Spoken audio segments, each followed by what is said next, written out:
passe l'artiste. Super, encore un but sensationnel.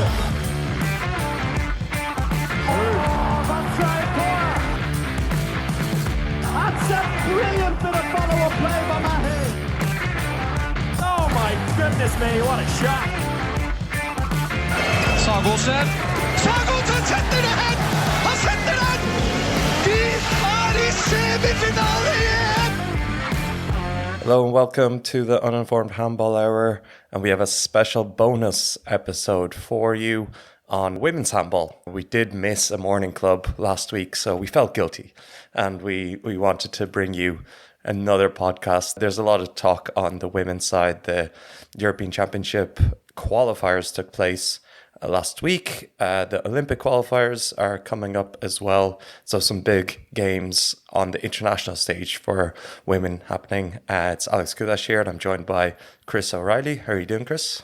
Good, Alex. And shocked by the big news coming out on both men's and women's handball in the last 24 hours. I think, we were planning on doing a quick and dirty one, but it's turning into a full podcast here. Yeah, speaking of dirty, we'll get right into it. And with the... it's a little bit harsh. We don't know the full details yet, but on the men's side, there was some shocking news that came out from Magdeburg, shared officially by Magdeburg, regarding Nikola Portner, who failed a drug test, apparently, with indications that some levels on that match doping test were above the average. And so Magdeburg released a statement outlining what had happened, and he followed up with a statement himself.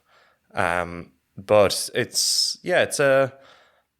kind of a shocking one. Doping in handball hasn't really reared its head in the past, and it's one of the first times that we see a really major player coming out with a failed test. So just reading out Nikola Portner's statement. The Magdeburg statement was a little bit unclear, but Nikola Portner states that, unfortunately, I have to tell you the following. I've been informed that a competition control of mine appears to have an analytical result different from the norm, and therefore as a result, management procedure has been initiated.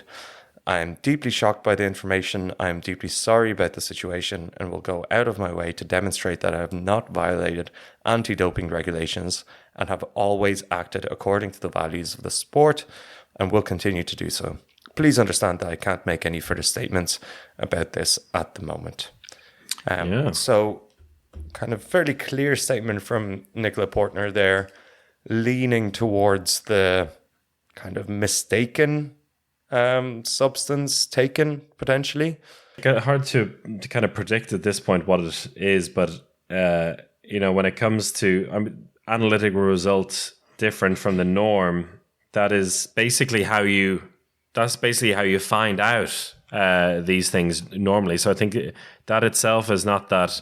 It sounds a little bit like some kind of error might have come, but generally that's how they figure out whether somebody has been, particularly blood doping, if your normal levels that are in your kind of blood passport are not what they should be. And so that seems to be what has happened there. At this point, very little we can say about it. It's good that he did come out with that statement as well, because as you mentioned, Magdeburg's was not super clear. It was also published in Volksstimme, a newspaper in Germany today, basically saying the same thing and quoting Nikola Portner is shocked. But with these things, usually there is a procedure with it, which includes like a B sample as well. And yeah, you just hope that, as you said, it is something like a tainted supplement or something that has accidentally been taken, because for the most part, yeah, you can't imagine all the benefits that would come, particularly for a goalkeeper. I know the idea of doping in team sports is, and the fact that it wouldn't be very useful is an outdated view, particularly with the stamina and recovery needed for these athletes. But goalkeeper, a position where maybe those benefits are not necessarily as as strong as other positions on the court. Let's hope for the best in this regard, because although it's popped up in a few times in handball over the years, it's never been a major case, and this is a major case. Like, one of the high profile players in the world, a star, as Magdeburg won the Champions League last season, and he'll be missing out in the German Cup final for this weekend. Yeah, that's a big news for Magdeburg. In terms of other doping cases within handball, we recently saw the Russia women's under-19s team being stripped of a gold medal in the under-19 World Championship due to doping. Yeah, I think the systemic doping in Russia has been well covered across all sports. The other big one, interesting one, is Mimi Kraus previously has got a suspension for, but he was missing for a test, missing drug test, and then a month later was acquitted and could come back. So this is from 2014, where he was 31 years old at the time. Otherwise, not too much within the doping space in handball. I think the measures in handball are, quite significant. They're on par with top sports. You do see players, including us when we played for the Irish national team. There was times where some of our players have ended up in the room following a game. So it is all negative, of course. All negative. All negative. All negative, to be clear. Yeah, it's a shock. Yeah, Nikola Portner, great player, great guy as well. Goalkeeper, I don't see there's a lot of substances in this world, so very hard to tell, but we'll have to monitor that as it goes. Yes. But that's another kind of interesting story that's come out in the handball world. And we're going to speak about another one shortly as well, which came out as we're recording on Wednesday night, last night, on the Olympic Qualification Tournaments, which, to be honest, in the build-up to it, I was trying to think, what could be the talking point here about this? A little bit of a danger of 6 European teams going through, a bit like the men's side. Could be a little bit anticlimactic. But that all changed as Great Britain were handed a wild card into the tournament. And I can't wait to get your views on this, Alex. Before we get in, I had a fantastic transition for that story lined up and won't be able to use it now, but I will throw it out. Speaking of doping, a team that could really use some doping in their upcoming matches is the GB women's team, who are going to be playing against some of the top nations in the world. So good. Well, no, maybe we'll use that after all. But before we get your take on that, Alex, I'm looking forward to hearing your views on it. We're gonna hear from Alex Mair, who's one of the new EHF commentators. Came through the female commentator program in the last year with the EHF. She was doing some EHF Euro 2024 qualifiers in recent weeks. And so we caught up with Alex. Alex, who's in Copenhagen at the time. I have to say, Alex, it felt like a blast from the past. Usually it was you in Copenhagen with a beer. This time it was Alex Mair in Copenhagen with a beer having a chat about the women's qualifiers. So let's hear what she had to say. So we're used to having Alex Kulesh in Copenhagen, but we have Alex Mair joining us from Copenhagen at the moment with a lovely beer in hand, a proper springtime in Denmark for you, Alex. How's it going? I know, it's beautiful. The sun is out. Currently at the Carlsberg factory in their back garden, trying to find a little quiet spot, hiding from my workmates. But it's not too bad. Yeah, you're fresh from doing some commentary for the women's EHF Euro qualifiers. You've done a couple of games now. How is the new life as a commentator treating you? Look, it's a lot of fun. You know, for me as a handball fan first, then handball player, then handball commentator, getting to see on the weekend I saw Norway versus Switzerland, seeing the Norwegian team, the Norwegian women's team in the flesh. I had a little bit of a fangirl moment.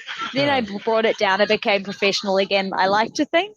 But no, it's been really awesome. Still plenty of room for improvement, but getting tips from the one and only Chris O'Reilly is not so bad. When it comes to fangirling the players, I think we've all been there at some point. So let's talk about those qualifiers then. They just came to an end last week, and you were covering the Euro Cup game, but you had I covered was. a qualification game before that. Netherlands, Czech Republic, right? You covered? It was Netherlands Czechia, Yeah, or which Czechia, was pretty yes. cool. I think again the Netherlands are one of those teams I've been watching growing up, in my bedroom in New Zealand. So again, seeing them in the flesh was crazy. But I think Czechia put up a good fight. It still wasn't really the tight scoreline we wanted. It was a home game Yeah. in Prague, but I think still it was amazing seeing Marketa Yerzhabkova live. Yes. She's got such an arm. So yeah, a real asset to that team. Oh, you said it was close enough game in the end, that one, a 1 goal game, but that feeling of not really close games is, I think, one of the big takeaways from this whole qualification campaign. It's the first time that it's been expanded to have 24 teams qualify for the Yeah. championship, and I think that is really reflected in the groups as well. I mean, we've had with the 24 teams qualifying, a couple of debutants in there in Faroe Islands and Turkey, and Portugal qualifying for the first time since 2008. I mean, in what you've been looking at in preparation for your games and kind of just following in general, what do you make of this qualification campaign? I mean, obviously, I think that we should do the expansion, going up to the 24. I think it's awesome. Also coming from a developing handball nation myself, I mean, New Zealand's nowhere close to being in anything like the Euro qualifiers, but I think it's a cool opportunity. I do think that there is kind of a wider chasm, I guess you could say, between those really kind of top tier. Maybe there's like the A tier and the B tier, but then that C tier, or some of those that are making it in those kind of those extra 4, for example, maybe even the extra 8. Definitely, there's a definite difference there. We're talking kind of like a 15 to 20 goal difference, but maybe that's what they need to make up the difference. So Yeah. I don't know. What are your thoughts? Yeah, it's looking back at it now. I think the brutal thing with it is, like, you see 3 teams or 4 teams that have qualified in third place from their groups, and with Turkey and Slovakia they got a point against the top 2 teams, which generally has been enough in previous campaigns for teams to qualify. But seeing Portugal and Faroe Islands there as basically the teams that didn't get spanked as badly as everyone else is a little bit worrying in there. I mean, you have both of them with 0 points against the top 2 teams in their group, and losing by an average of 7.5 goals per game suggests that maybe it has come a little too soon. And it's a funny thing with both the men's and women's World Championships and Euros, that it feels like if they make the decision to do it on the men's side, then 4 years later it has to come on the women's side. And in comparison, I've said it on the podcast before with the women's football Euro, which has just begun their qualification campaign as well. They've done it in a slightly different way, where there will be more teams qualifying, or more teams involved in the qualifying, but they have basically separated that A, that B, and that C tier that you mentioned before. And in the end, you will only have the weakest teams from the A tier facing the best teams from the B tier in a playoff to try and qualify. So it avoids the teams facing each other, where you could have, like in the case of France's group, where they hit that 50 goal mark. 3 times It's too many, you might say. And I think, being from a country, or being, playing in a national team where we were getting spanked, kind of like France is spanking some of the people they've been playing against. Those games aren't that fun for anyone, to be honest. We're talking about, we want this experience, and I think there's something to be said for when it's a tight-ish game, but when people are winning by 20 plus goals, it's not fun for the people that are winning. It's certainly not fun for the people that are using. We want to be motivating these players in the more developing handball nations. And I'm just, again, I don't know. I'm going back and forth in it. I don't know what's right or what's wrong, but I don't think it's necessarily a motivating thing, and that kind of experience isn't the experience that those maybe C-tier teams need. We need to be putting them up against teams where they have a hope of winning. And I think what we saw in the men's qualifiers, there were a couple of upsets there. I don't think we got one upset in the women's qualifiers, and that's surprising and kind of disappointing. And at least in terms of the teams that are qualified now, there's, the positives that Turkey got that draw at home against Serbia, and they played pretty well as well at home against Montenegro, losing by only a couple of goals. Faroe Islands losing by just 4 at home to Sweden, even though it was basically a Swedish B team, and then losing 24-20 to Iceland. So they're not. Those two teams, for example, are not that far away, and Portugal as well have shown a little bit of improvement. So, in that sense, like they won't be completely out of place having qualified for the tournament. And you feel like there are always going to be some one-sided games in the final tournament, but they won't be as poorly off. But you saw Norway against Switzerland as well, and that was in the end a little bit of a one-sided game, which wasn't, I guess, a surprise by any means when you see Norway, a team it seemed like a team full of players that were trying to basically fight for their positions for the Olympics as well. Not necessarily the first string, but still really impressive. Yeah, it's interesting. They're not actually fighting to win. Not that they didn't put in effort, but maybe the goal of the match as individuals was to go, I'm really good at my job and I can really contribute. I think especially looking in goal. Is it Marie? I've forgotten her surname. Davidson. Marie Davidson. Yeah. Amazing. She's an extremely good goalkeeper, but then she's up against Celia Solberg and Katrina Lund for the Olympics. And this is her time. And maybe if it had been Norway versus France, she might have not got that kind of game time. So I think that there is something to be said for those younger players actually getting a bit of game time who are in those A-tier teams, those players that are developing. They still get that opportunity to play on an international level and play with their teammates, but they actually get some game time, maybe taking the pressure off a little bit. So maybe there's something to be said for that. I think as well, the game on the weekend, Switzerland versus Norway, the Swiss team, they were really enjoying it.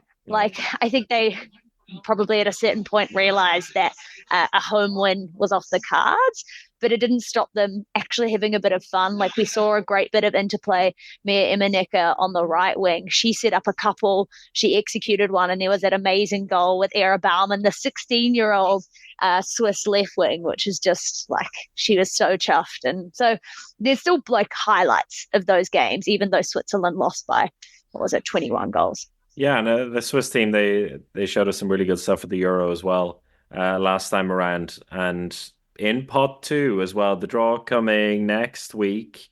So they will have a chance to qualify from the group, particularly playing at home. And they'll be hoping for a favourable draw in that one. And I just want to ask you as well about the other thing that's coming up this weekend with the Olympic Qualification Tournaments, because you mentioned what it's like to be a big underdog in New Zealand playing in the Asian Championship. And it's a team that have been parachuted into the Olympic Qualification Tournaments on literally a day's notice. A wildcard. Right, crazy. A wildcard in Great Britain, which has gone into Group 1 and taken Cameroon's place, the Cameroonian team in the end, according to the IHF, failing to comply with documentation required for visas to travel to Hungary.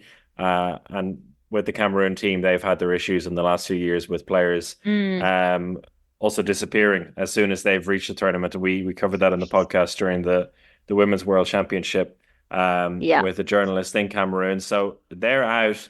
And instead of picking a team that were probably next in line, and being some anger there from the Romanians and the Croatians that they haven't got an opportunity, they've picked Great Britain, which you have some connection to now as you're living in London. But the British team available to hop in there, and they'll be facing Sweden, Hungary, and Japan. And that, well, I think for both of us who've experienced being severe underdogs in tournaments like this. This is something that I can't even fathom. Yes. I mean, big news, amazing news for Great Britain handball, amazing news for England handball. I can say playing my club handball and beach club handball in the UK, I had met very few, I suppose, Great Britain born players or even naturalized Great British players, so people that would be eligible to play for the Great British team in my games that I'm playing. So it's cool playing in the UK because it's such a cultural mixing pot. And across my team, we have about, I don't know, I think we've got like probably more like 12 different nationalities. Yep. So it's really exciting. But I mean, look, I don't know. I honestly don't know a lot about the Great British women's team. That's the fact of it. I'll try and find out some more for you, Chris. But well, I know crazy some of the players, so also, that's fine. Well, there you go. You know more than me. But exciting. But it's not a lot of time to prepare either. No, so they were in a training camp last week in Portugal and playing against club teams, and I think they're very much looking at a really long-term progress. So there's a super young team they have. Mark Hawkins, who's taken over as the coach recently, is a great guy who has gone through the whole coaching system in Norway, and he was a player in the Olympics in 2012. He was assistant coach for China at a world championship. But I'm pretty sure this has come, I don't know, 15, 20 years ahead of schedule, if you imagine what the British Federation were expecting. Yeah. He says that they're grateful for the opportunity, and it is going to be an experience for them.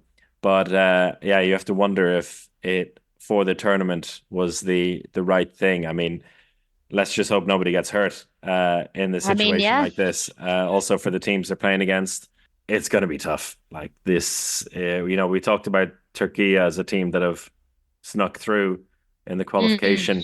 They beat Great Britain by about 30 goals not so long ago. So that is it's a big, that's what big we jump. With here. Yeah. And I think it's, ultimately, whatever, we love handball and we want to see exciting handball. Exciting handball doesn't necessarily need to be the best of the best, even though that's always exciting, but it needs to be a good matchup, right? That's what makes a good game. That's what makes it exciting. It's not fun for the players and it's not necessarily fun for us when we're seeing those games. And we don't want to make huge assumptions here, but at the same time, it gives Great Britain a very clear benchmark as to where they have to go and need to figure out how quickly they get there. But we might see a couple of stars come out. I think for them as well, maybe there are a few that are wanting to maybe play some club handball in Europe. Like, what better stage to set yourself up on? So it is still absolutely a cool opportunity, but maybe just a little bit early. I just want to ask you about the second tournament as well in Olympic qualification, because it features two teams that you covered, Netherlands and Czechia.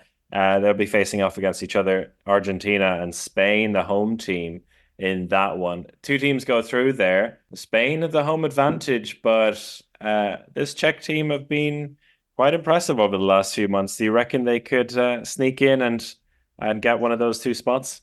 It's absolutely possible. But I think when I saw Netherlands and Czechia played, I think Czechia were playing, Czechia were playing out of their skin and they had a really good game. I don't feel like Netherlands were working on full steam. I think that they were having a lot of fun and they were being really creative. I don't think that they were locked in, and I think that they were pretty secure in the win. It actually ended up being a very close game, but attitude-wise, if they were going full throttle like we know Netherlands can do, I think that they could.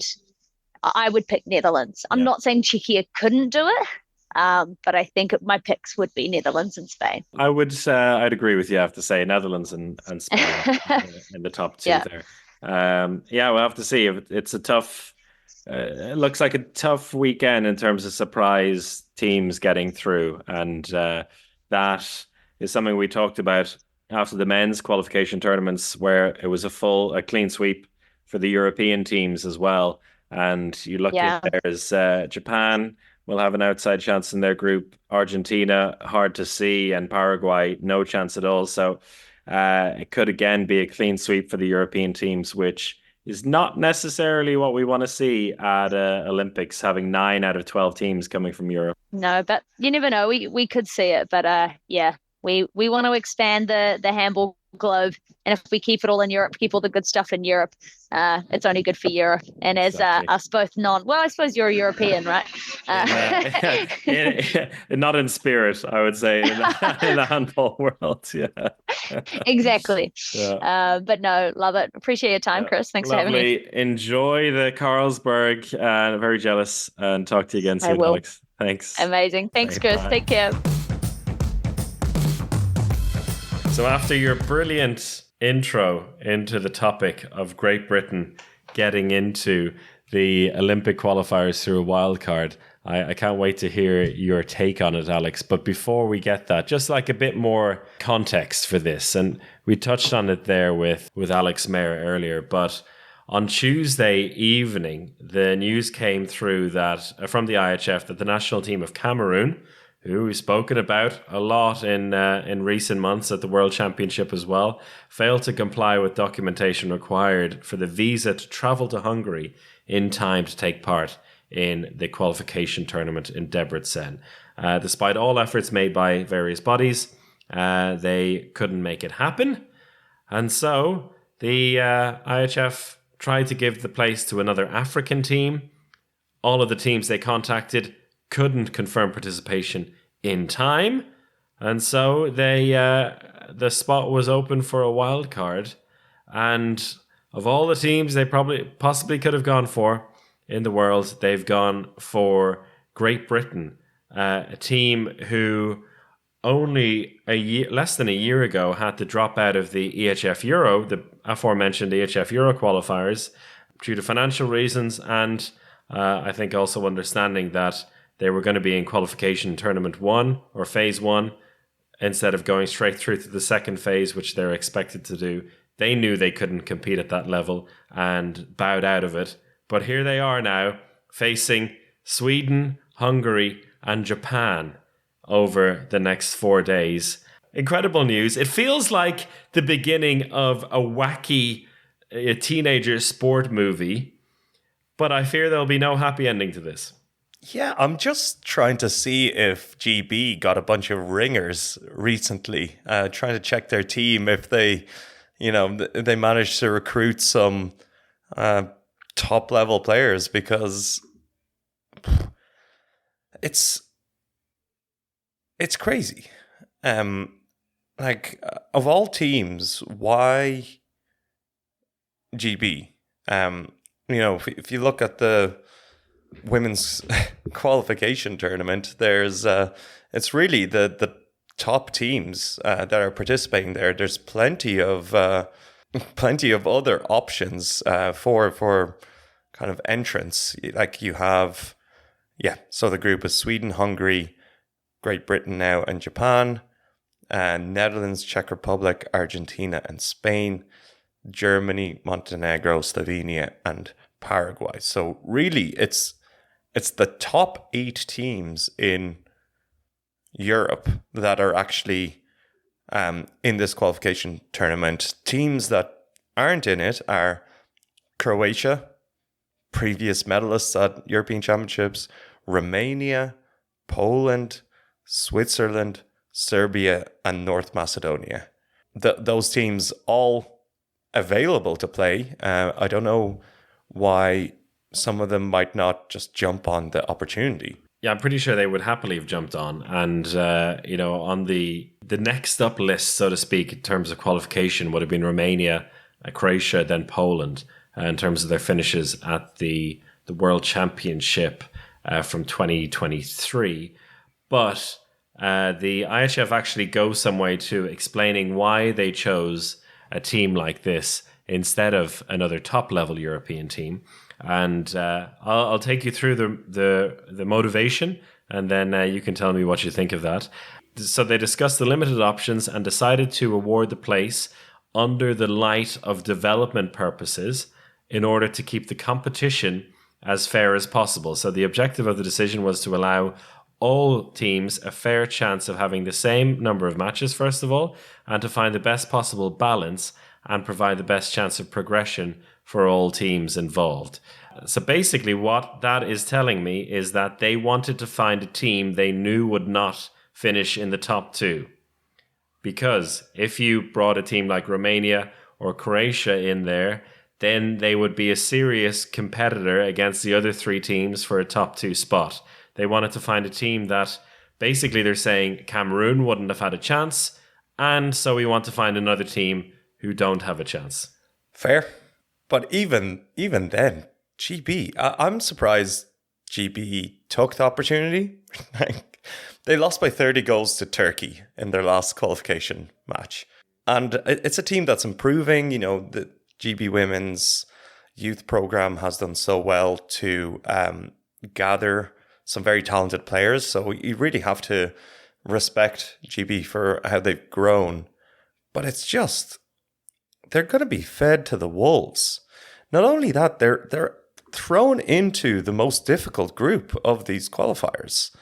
Like, there's no team where they'll even have a 5-minute spell with. Like, we're talking pure demolition. And for GB to take it on, I think from Great Britain's perspective, it's a pretty good news story. It's a pretty good sales point. You know, Great Britain works on there's a lot of funding available to sports, but a lot of it is linked to the Olympics. So by saying that you've had a team compete in the Olympic qualifiers, you can probably wipe out the results from when you're submitting your funding application. But it's just, we came this close. Only 2 teams away. You know, you're in the top 8 teams of Europe to try qualify for Olympics. So in that way, yes, but it just seems wild. We'll have to see the results, but this may be some of the most one-sided games we'll ever see, really. It's wild. It is. You know, a year and a half ago or so, when they played against Turkey and lost those 2 games, one of them, as you said, almost by 30 goals, they had a different coach. Now Mark Hawkins is in, friend of the podcast. He's the head coach now. And there were a number of players then who I believe like purely didn't want to be a part of that squad because they didn't want to be playing under the previous coach. Something we're not too unfamiliar with, Alex, from our past. But they have a very young team. And I know some of the players, there's nobody playing in a top level team. They're playing for academies in Denmark or in France or in Germany or in the UK. And it's maybe where the men's team was like 5 or 6 years ago. And, you know, there hasn't been a women's team. There wasn't a women's team for quite a while as well after the Olympics. So they've had to really start all over again. While in comparison, the British men's team managed to keep like hammering away and finding a way to compete. They've really had to start from zero a few years ago. So, yeah, I just full credit to Mark Hawkins and the gang. And, you know, I'm sure they will make the most of it. But also, as Alex Mair said, you know, she's been involved, we've been involved in games where you are getting absolutely pummeled. And at a certain point, it's not fun. And at a certain point, it's not educational. And it can be really destructive as well to a team. So Alex said this does sets a benchmark for them to see where they are, where they have to go. But it could also show that they will never get to where they want to go in that sense, and could have an opposite impact on the team. Like Hungary at home, Japan, a super impressive team at the World Championship a few months ago, and Sweden, who are just not going to be messing around. You also have to wonder, like, for the 3 teams themselves, you know, the IHF said there about getting a fair playing field and having all 3 teams play against each other. You have to feel that's not the case. You know, Hungary get a walkover in the first game. Japan get a break in between the 2 big games that they're going to play. You're exactly right there. So Sweden is the one team that gets punished by this, because they'll play their 2 big games back to back, while the others get some sort of rest in, because they're going to play there. I wonder if the other teams will even play any of their top stars, but they'll play the bottom of the bench and still come out on top. But anyway, good luck to the GB women's team. It's going to be an experience of a lifetime in front of a packed arena in Debrecen in Hungary. So, you know what? If it came our way, you wouldn't take it.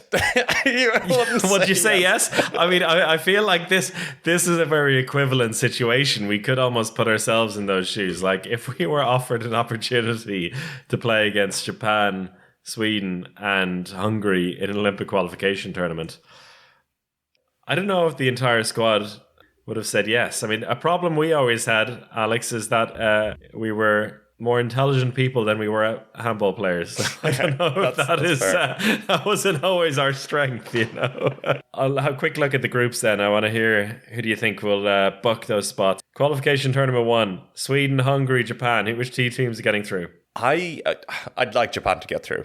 But being a Hungary home tournament, I think it will probably be Hungary and Sweden. All right, Netherlands, Czech Republic, Argentina, Spain. Oh, I'd like the look of Czech Republic there. Netherlands to go through, and then I think Czech Republic might ahead of Spain. And then Germany, Montenegro, Slovenia, Paraguay.